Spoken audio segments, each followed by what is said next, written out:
بسم اللہ الرحمن الرحیم نحمد و نصلی علی رسول الکریم۔ آج ہم قابلیت الاموال للملک و تملیک اس ٹاپک پر بحث کریں گے کہ جو مال ہوتا ہے اس کی قابلیت کیا ہے، یعنی کہ وہ اہل ہے کہ اہل کس طرح ہوتا ہے ملک اور تملیک کا۔ اب اس پر آتے ہیں، اس پر تھوڑی موٹی موٹی باتیں یہاں پر عرض کریں گے کیونکہ یہاں پر تھوڑا زیادہ لکھا ہوا ہے، تو اس پر ہم اپنا وقت بھی بچائیں گے اور جو اپنی ذہن میں بھی ان چیزوں کو بیٹھنے میں مختصراً مدد ملے گی۔ تو الاموال بطبیعتها قابلۃ للملک و تملیک، جو مال کی جو مزاج ہوتی ہے وہ ملک اور تملیک کو یعنی کہ قبول کرتی ہیں یا ان کی قابلیت ہوتی ہے اس کا۔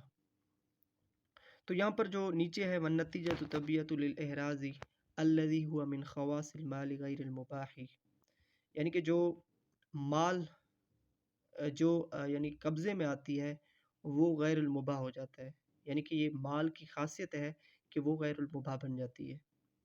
اب یہاں پر دو لفظ ہیں، ایک مباح اور دوسرا ہے غیر مباح۔ تو سب سے پہلے ان چیزوں کو سمجھیں گے تو یہ جو پورا جو لکھا ہوا ہے یہاں پہ، تو ان چیزوں میں جانے کی کوئی ضرورت نہیں پڑے گا ہمیں۔ مباح اس مال کو کہتے ہیں جو کہ حلال اور حرام کی یہاں پر بات نہیں ہو رہی، یہاں پر مباح اور غیر مباح۔ مباح اس مال کو کہتے ہیں جو آپ کے قبضہ میں نہیں ہے،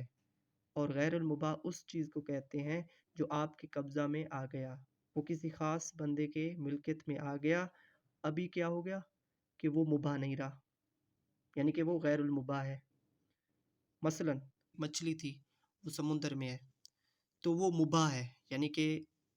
وہ کوئی اور اس کو پکڑ سکتا ہے، میں بھی پکڑ سکتا ہوں، آپ بھی پکڑ سکتے ہیں۔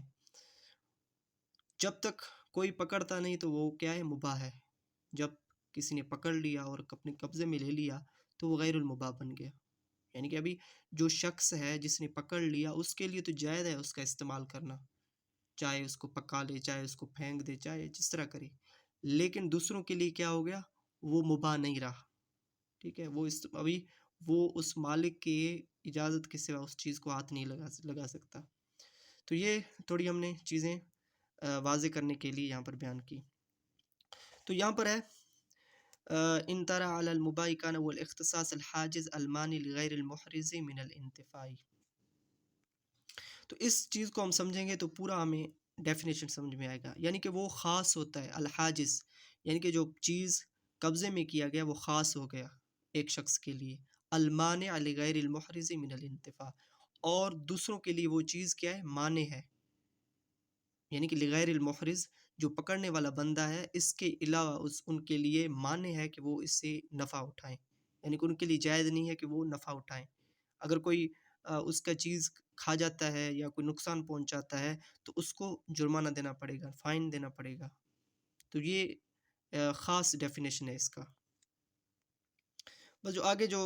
یعرف الملک بأنہ هو هذا الاختصاص، یعنی کہ جو مال کو پہچانا جاتا ہے وہ اس کی جو اختصاص ہوتا ہے، وہ خصوصیت ہوتی ہے، یعنی کہ خصوصیت کس طرح کہ ایک شخص نے پکڑ لیا تو ابھی اس کے نیچے آ گیا، اس کی ملکیت کے نیچے آ گیا، ابھی کیا ہے، غیر المباح ہے دوسروں کے لیے، لیکن جائز ہے اس شخص کے لیے جس نے وہ چیز پکڑا ہے، جس کی ملکیت میں ہے۔ تو یہاں پر ہم دو اقسام ہیں، یہاں پر نیچے اگر آئیں گے تو نیچے یہاں پر وَتُشْمَلُ تِلْكَ النَّوْعَيْنِ مِنَ الْأَمْوَالِ، یعنی کہ ان کی جو دو قسمیں ہیں، احدهما ما خصص للمنافع العامة كالأماكن المعدة لحفظ البلاد وحمايتها كالقلاع والحصون والمرافع۔ یہاں پر بہت ساری چیزوں کا ذکر کیا گیا ہے، یعنی کہ ان دونوں میں سے وہ جو پہلا کائنڈ ہے وہ منافع عامہ ہوتا ہے، اس میں مثلا مدرسہ ہے،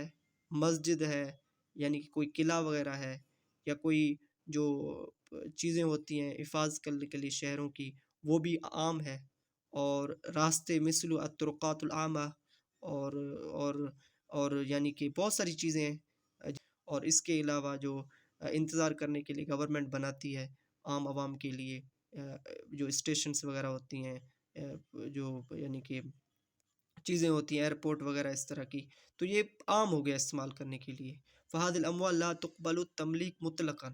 یعنی کہ یہ چیزیں جو مال ہیں، اموال ہیں، جس طرح مسجد ہو گیا، مدرسہ ہو گیا، اور جس طرح عام عوام کے لیے بنائی گئی مسافر خانے ہو گئے، تو وہ یعنی کہ مطلق جو تملیک ہے وہ قبول نہیں کرتی، یعنی کہ وہ عام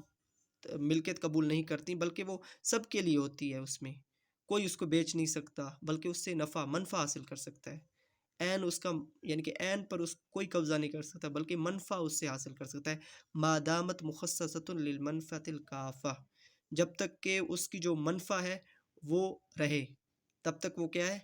وہ چیز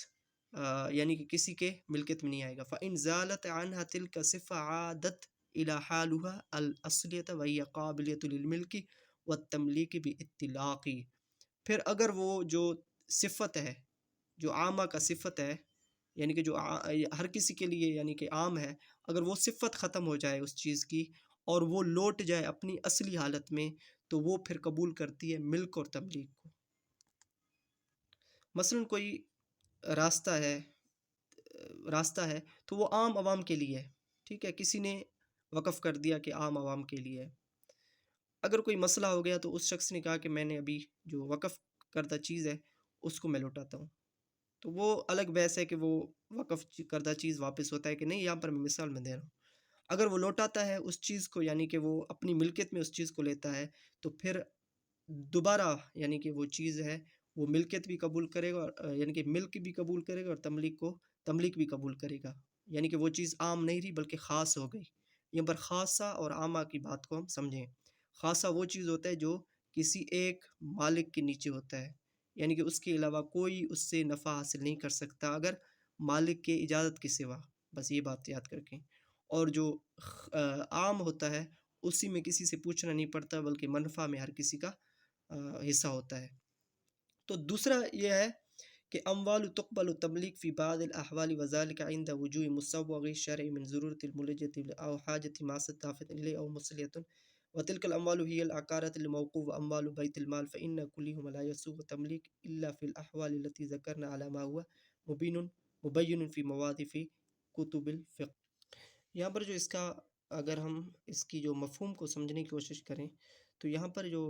دیتا ہے کہ یہ جو دوسرا جو مسئلہ ہے کہ وہ ملکیت کبھی کبھی قبول کرتا ہے کنڈیشنز کو دیکھ کر، یعنی کہ کوئی ضرورت، یعنی کہ اس طرح کی کوئی سیریس ضرورت ہو گئی، یہی رہا النوعین من اموال قابل للملک و تملیک باطلاق من تقیید. تو یہ دونوں اقسام ہیں، یہ ملک اور تملیک کو قبول کر سکتی ہیں بغیر کسی قید کے. تو یہاں پر آج ہم اپنی لیکچر کو ختم کرتے ہیں.